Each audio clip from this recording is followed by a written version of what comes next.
If you have been farming LayerZero, here's a great list that you can add to your farming strategy to supercharge your LayerZero farming. So this is my 8 bridges, my 8 favorite bridges that I'm currently using when I want to farm LayerZero, and each one of them are kind of different. So they have their pros, they have their cons. So I'm going to show you each one of them and how I use them. So number one, we have Holograph, which is an NFT platform. So basically here you can deploy, you can mint, and also bridge an NFT. If you're bridging, that is the part that will be using LayerZero. But still, if you mint an NFT, the good thing is that Holograph is actually tokenless. So hopefully just by using the platform, you might receive an airdrop in the future. So currently they have a partnership with LayerZero. So if you have time, you might be able to mint a free NFT, and then once you're done, you can actually bridge it to any other chain. So we have, for example, Ethereum, Polygon, Avalanche, BNB, and many others. The good thing is that it is free, and once you want to bridge that, it will actually cost you like $1 to $2. But the downside is that since it is free and the transaction cost will be like $1 to $2, it will not add any volume, to be honest, on your LayerZero farming. So $1 or $2 for a transaction will not really add a lot of volume. But again, the good thing is that it will add some diversity to your LayerZero farming. It will show that you're using a different smart contract. So yeah, if you want to add some diversity, Holograph is pretty good. But if you want to add volume like $100, $1,000, then in that case, an NFT platform would not be the best option. Number two, we have Polyhedra, which is kind of different. It is, I would say, probably the same. It is also an NFT platform. You can actually mint a free NFT also. So if we go to ZK Bridge NFT, also you can see here on top that it has the logo for LayerZero. So once we're here, we can go to gallery and we can actually claim a free NFT. So here we have the option to mint an NFT for BSC, Polygon. I think this is seller. If I'm not mistaken, we can double check that. So they have various options. Let's see which one is that. Yeah, Silo. And this is Core DAO. So currently you can mint any of these, and again, it is completely for free. Once you're done, you can go ahead and bridge that and also add some more volume. This is also tokenless, so Polyhedra is tokenless, so you might receive also an airdrop for that. But again, minting will not add any volume to LayerZero. You actually need to bridge that using the platform. Now to the good thing. We have the cross-chain swap, which is coming from SushiSwap. The good thing is that here you can actually choose a network. So for example, we have Arbitrum. I can also choose any token that I want to. And once I am done, I can also choose the network that I want to receive it. So let's say Optimism. But for example, I don't want to receive Optimism on the Optimism network. So I can choose any other token that is available here. That's actually the good thing. So there is the option for DAI, there is the option for WBTC. So there are many options here. The downside with SushiSwap is that it is quite expensive, to be honest. Usually when I use it, I think I spent like $4 to $5 per transaction. And when we put it in comparison with other projects, it is a little bit costly. So again, I think it is a good project to use.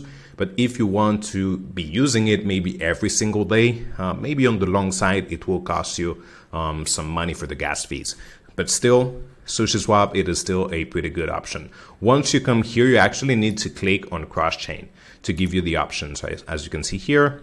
Then you have the option to choose all the metrics, so you can change the network, change it here also, and also change the tokens.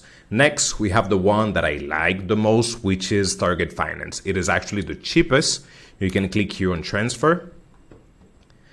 Let's see. So here we are on transfer. We can, for example, choose Arbitrum, Ethereum, and then I can choose, for example, Optimism to receive ETH. Let me go ahead and switch that. We can also choose this. We do have many options for Polygon, so we can do USDT. And on Optimism, we're going to be receiving USDC. The good thing is that, again, it is super cheap. Let's see if it will actually show the amount.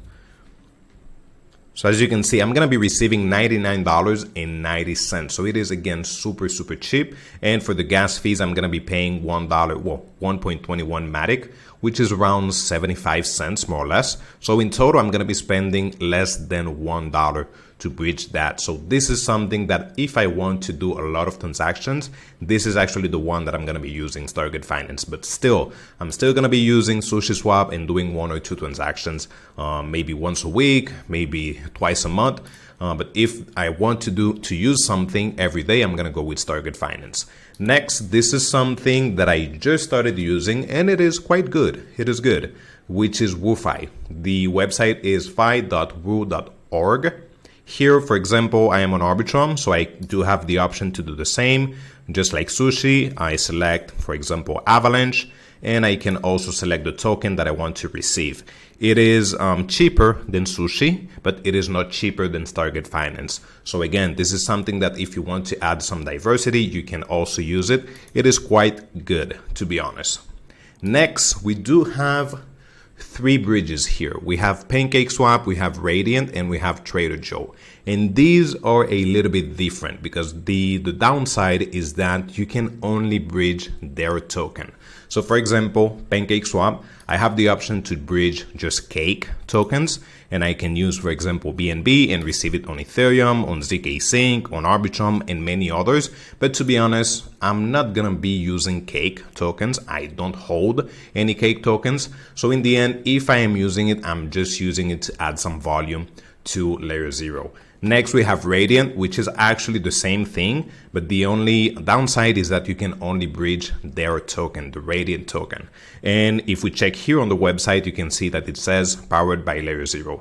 So again, these two are a bridge that I might use maybe once or twice, but it is not something that I'm going to be using on a daily basis or even on a weekly basis. And last one is Trader Joe, which is basically the same. You can bridge some Joe tokens. So as you can see here, I already have 1 transaction. If we check for the second one, it was for 131 Joe tokens.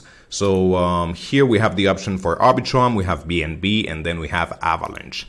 So it is pretty good, but to be honest, I'm not a user of Trader Joe. I don't hold any Trader Joe tokens.